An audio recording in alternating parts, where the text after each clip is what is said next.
নমস্কাৰ, সকলোকে সুপ্ৰভাত জনাইছোঁ আৰু লগতে মোৰ চেনেলটোলৈ সকলোকে স্বাগতম জনাইছোঁ।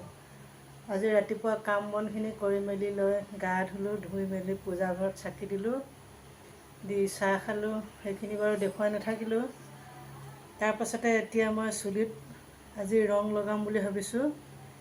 গোটেইখিনি পকা নাই বাৰু, ক'ৰবাত এডাল দুডাল পকিছে। দেখিবলৈ বেয়া লগা হয় বাৰু বগা চুলি ওলাই থাকিলে।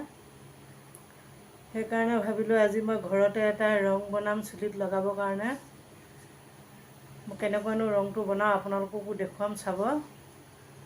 চুলিখিনি শুকোৱাৰ পিছতে মই সেইকাৰণে আজি চুলিখিনি ধুই লৈছোঁ। ওপৰত তেল লাগি আছিলে নহয়, তেল লাগি থাকিলে ৰং লগালে আকৌ ৰংটো ভালকৈ নালাগে। সেইকাৰণে ধুই মেলি লৈছোঁ, শুকাবলৈ দিছোঁ। এতিয়া ৰংখিনি বনাওঁ মানে। তেতিয়াহ'লে ব'লক মই কেনেকৈনো ৰং বনাওঁ আপোনালোকে চাব। প্ৰথমে মই গেছটো অন কৰি ল'লোঁ। তাতে মই চাহ বনোৱা চচটো পাতি লৈছোঁ। তাতে এতিয়া মই এটা মিডিয়াম চাইজৰ ষ্টীলৰ বাতিৰে এবাতি পানী দি লৈছোঁ। পানীখিনি দিয়াৰ পিছতে মই তাতে চাহ চামুচেৰে 3 চামুচেই দিছোঁ। সম্পূৰ্ণ 3 চামুচ নহয়, অলপ কম হ'ব, চাহপাত দি দিছোঁ।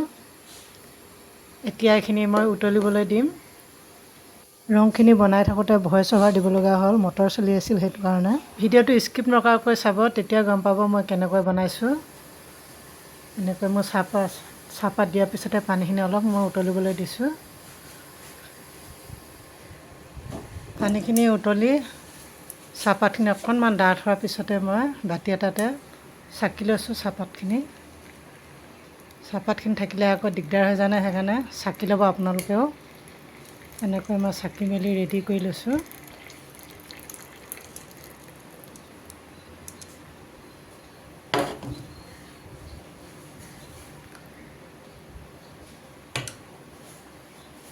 এতিয়া মই লোহাৰ কেৰাহী এখন গেছত পাতি দিছোঁ আৰু তাতে আগতীয়াকৈ ছিঙি আনি ধুই মেলি ৰেডি কৰি থোৱা নয়নতৰা পাত আৰু ফুলেৰে সৈতে কেইটামান আগ ছিঙি মেলি দিছোঁ। 6-7টামান, বেছি দিয়া নাই। মোক কম লাগে কাৰণে মই কমেই আনিছোঁ। আপোনালোকে গোটেই চুলিখিনিত লগালে কিন্তু অলপ সৰহকৈ আনিব লাগিব। মই অলপ আগফালৰখিনিহে লগাম যিহেতু, সেইকাৰণে মোৰ কাৰণে বেছি দৰকাৰ নাই। মই 6-7টামান আগ আনি চাহপাতখিনিতে উতলাই আছোঁ। এতিয়া উতলাৰ পিছত অলপ সময় পিছতে মই পাতখিনি ইয়াৰ পৰা আঁতৰাই দিছোঁ।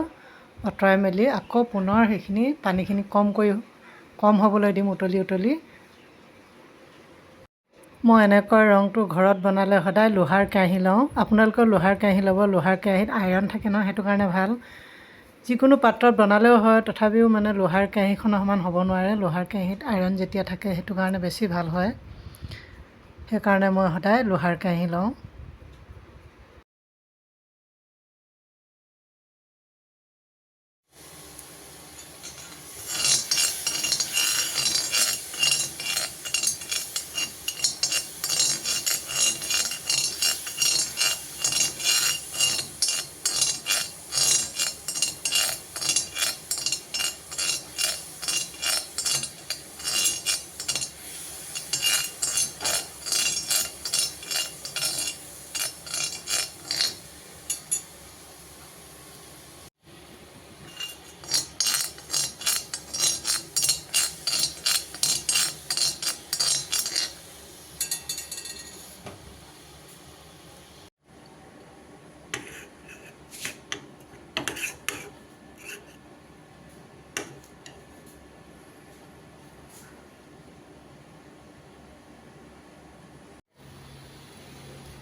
এইখিনি মোৰ ৰংখিনি যোগাৰ হৈ গ'ল।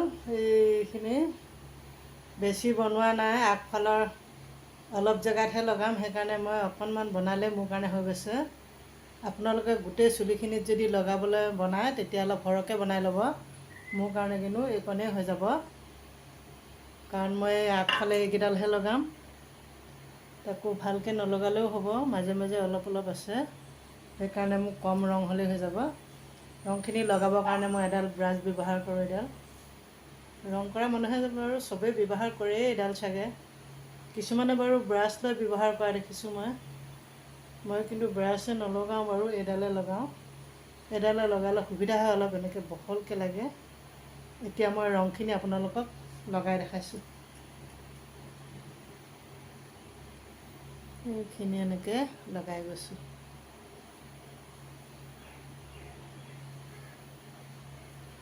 চশমাযোৰ পিন্ধি লৈছোঁ, নহ'লে চুলিখিনি ৰং লগাওঁতে দেখিয়ে নাপাম নহয় ভালকৈ।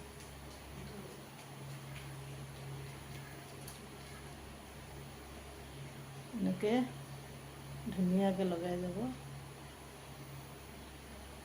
দাঁত ব্ৰাছেও লগাই কিছুমানে দেখিছোঁ, দাঁত ব্ৰাছ কৰা ব্ৰাছডালেও লগায়। এডালে লগালে বেছি সুবিধা হ'ব, বহলকৈ লাগিব বস্তুটো। এনেকৈ মাংসত লগাই দিলেও একো নাই। এনেকৈ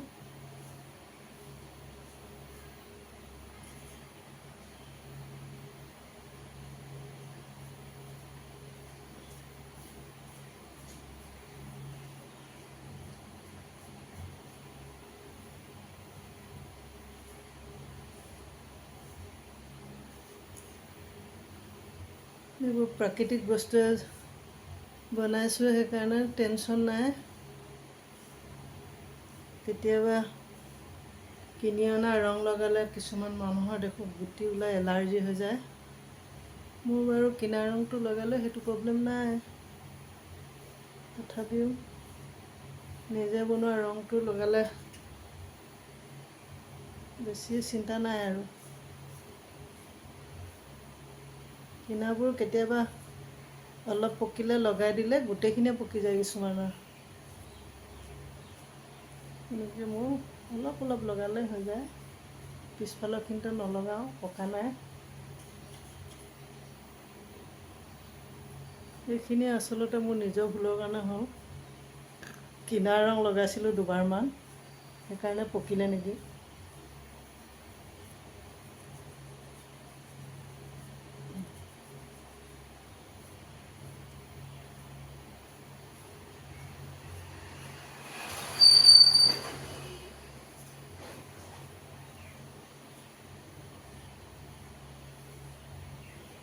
এতিয়া মোৰ লগা হৈ গ'ল। 2 ঘণ্টামান এনেকৈ ৰাখি দিম। তাৰপাছত মই শ্বেম্পু নকৰাকৈ এনেই অলপ অলপ এইখিনি ধুই দিম, ওপৰৰখিনি। শ্বেম্পু নকৰিব আপোনালোকে, ৰং যিদিনাখন লগাব পিছদিনা শ্বেম্পু কৰি ধুই দিলেও হ'ব, বা 2 দিনমান ৰাখি দিলেও একো নাই। মোৰ ঘৰত বনোৱা ৰংহে। এতিয়া থৈছোঁ, অলপ পিছতে আকৌ লগ পাই আছোঁ। এতিয়া মই চুলিৰ ৰং কৰি মেলি লৈ তাঁতখন ববলৈ আহিছোঁ। এইখন বহুত দিন মই তাঁতখন বোৱা নাই। আগবেলা সেইকাৰণে তাঁতখন অকণমান বৈ লওঁ, পিছবেলা নামঘৰ যাব লাগিব। এনেকৈ এতিয়া ৰংখিনি ধুবলৈ হয় মানে মই তাঁতখনকে অকণমান বৈ মেলি বিজি হৈ দিওঁ, নহ'লে আকৌ 2 ঘণ্টা সময় ৰৈ থাকিবলৈও আমনি লাগিব। তাঁতখন অকণমান টানি মেলি লওঁ। তাঁত বোৱা বাৰু দেখুৱাই নাথাকোঁ, দেখুৱাইছোঁ আগত, কিমাননো দেখুৱাই থাকিম। পিছবেলা খাই বৈ লৈ মেলি 2:30মান বজাত নামঘৰ যাম। ভাদ মাহ সদায় গৈ আছোঁ। কালি বাৰু যোৱা নহ'ল, পানী হৈ গ'ল হেৰিত, নামঘৰৰ বাহিৰত। সেইকাৰণে নামঘৰ বন্ধ কৰি ৰাখিলে। ভিতৰত সোমোৱা নাই, বাহিৰত। আজি শুকাই গ'ল, ৰ'দ দিলে। আজি যাম আৰু সেইকাৰণে। তাৰপাছত এতিয়া মই আগবেলাটো তাঁতখন বৈ লওঁ, সদায় নহ'লে থাকি গৈছে। ইয়াৰ পিছতে আকৌ বেলেগ কাপোৰ লগাব লাগিব নহয়, সেইকাৰণে এখন শেষ কৰি মেলি লওঁ সোনকালে। শেষ হৈ গ'ল। এতিয়া নামঘৰ যোৱাৰ কাৰণে মোৰ তাঁতখন থাকি গৈছে। একো নাই বাৰু, অকণমান তাঁতখনৰ পৰা আঁতৰি দিছোঁ, কিমাননো তাঁত বৈ থাকিম। নামঘৰলৈ গৈ মেলি থাকিলে তাঁতখনৰ পৰা আঁতৰি আছোঁ আৰু অলপ। তেতিয়াহ'লে মই এতিয়া তাঁতখন বৈ লওঁ, অলপ পিছত আকৌ লগ পাই আছোঁ আপোনালোকক। এতিয়া মোৰ চুলিখিনি ধুব পৰা হৈ গ'ল, শুকাই গ'ল। সেইকাৰণে মই তাঁতখন সামৰিছোঁ। তাঁতখন সামৰি মেলি লৈ চুলিখিনি ধুওঁগৈ। চুলিখিনি ধুই লোৱাৰ পিছতে ভাত বনাম। ভাত বনাই মেলি লৈ অকণমান আৰাম কৰিম, তাৰপিছত নামঘৰলৈ যাম। এইখন তাঁত সামৰিছোঁ। এতিয়া তেতিয়াহ'লে মই চুলিখিনি ধুই লওঁ, তাৰপিছতে আকৌ আপোনালোকক লগ পাই আছোঁ। এতিয়া মোৰ চুলিখিনি ধুব পৰা হৈ গ'ল, শুকাই গ'ল চুলিখিনি। এইখিনি টাইট হৈ গ'ল, এইখিনি এতিয়া ধুই লওঁ। সেইকাৰণে মই এতিয়া তাঁতখন সামৰিছোঁ, আৰু ভাতো বনাবলৈ সময় হৈ গ'ল। তাঁতখন সামৰি মেলি লৈ এতিয়া মই প্ৰথমে চুলিখিনি ধুই লওঁ, তাৰপাছতে ভাত বনাম। ভাত বনাই মেলি লৈ অকণমান আৰাম কৰি মেলি মই নামঘৰলৈ গৈ আছোঁ। তেতিয়াহ'লে এতিয়া মই চুলিখিনি ধুই লওঁ, তাৰপিছতে আকৌ আপোনালোকক লগ পাই আছোঁ। এইখিনি মোৰ ৰং কৰা চুলিখিনি ধুই মেলি ৰেডি হৈ গ'লোঁ, শুকাই গ'ল। এতিয়া ধুনীয়াকৈ ৰং লাগিলে আৰু কোমল হৈছে, এনেকৈ চুওঁতে কোমল হৈছে। আপোনালোকে এবাৰ বনাই মেলি এনেকৈ লগাই চাব। আৰু যদি মোৰ ভিডিঅ'টো ভাল লাগিছে, শেষত লাইক কমেণ্ট শ্বেয়াৰ কৰি দিব। আৰু যিসকলে মোৰ চেনেলটোলৈ নতুনকৈ আহিছে, ছাবস্ক্ৰাইব কৰি থ'ব আৰু লগতে কাষতে থকা বেল আইকনটো প্ৰেছ কৰি থ'ব। তেতিয়া মই দিয়া ভিডিঅ'বিলাকৰ ন'টিফিকেশ্যন আপুনি পাই থাকিব। তেতিয়াহ'লে আজিলৈ আহোঁ, বাই বাই।